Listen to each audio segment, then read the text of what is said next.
નવસારીના બિલ્લીમોરા નજીક આવેલા દેવસર નવનાથ ધામમાં શરદ પૂર્ણિમા દૂધોત્સવમાં 3000 લીટર દૂધનો મહાપ્રસાદ તૈયાર કરવામાં આવ્યો હતો. દૂધનો મહાપ્રસાદ એ શરદ પૂર્ણિમા ઉત્સવની એક ખાસ વિશેષતા છે. નવનાથ ધામમાં વર્ષોથી પરંપરા અનુસાર થતા શરદ પૂર્ણિમા મહોત્સવમાં દૂધના મહાપ્રસાદનું સમગ્ર નાથ સંપ્રદાય અને ભક્તો માટે અનેરું મહોત્સવ છે. શરદ પૂર્ણિમાના દિવસે સવારથી જ નવનાથ ધામ ખાતે હજારોની સંખ્યામાં ભાવિ ભક્તોનું આગમન શરૂ થઈ ગયું છે. શરદ પૂર્ણિમાએ રાતના 12 વાગ્યે ચંદ્રના શીતળ કિરણો વચ્ચે નવનાથ ધામના વર્તમાન ગાદીપતિ પરમ પૂજ્ય છોટેદાદા દ્વારા શાબરી મંત્રોચ્ચાર સાથે જડીબુટ્ટીયુક્ત દૂધનો આરોગ્યવર્ધક અને સુખાકારી મહાપ્રસાદ તૈયાર કરાયો હતો.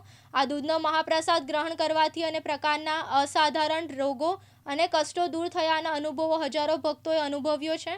હજારો ભક્તોએ રાતના 12 વાગ્યા સુધી નવનાથ ધામ પરિસરમાં રાસ ગરબા, ભજન કીર્તનની રમઝટ બોલાવી હતી અને ત્યારબાદ મધ્યરાત્રિએ દૂધનો મહાપ્રસાદ લઈને ધન્યતા અનુભવી હતી. આખા વિશ્વમાં આવો ઉત્સવ ક્યાંય ઉજવવામાં આવતો નથી. છેલ્લા 60 વર્ષથી નવનાથ ધામ બિલ્લીમોરા ખાતે ઉજવાતો શરદ પૂર્ણિમા દૂધોત્સવને લિમ્કા બુક ઓફ રેકોર્ડમાં પણ સ્થાન મળેલ છે. શરદ પૂર્ણિમા નિમિત્તે બનાવવામાં આવતી નવનાથ ધામની શુદ્ધ અને સાત્વિક ધારી પ્રસાદ પણ જગ વિખ્યાત છે.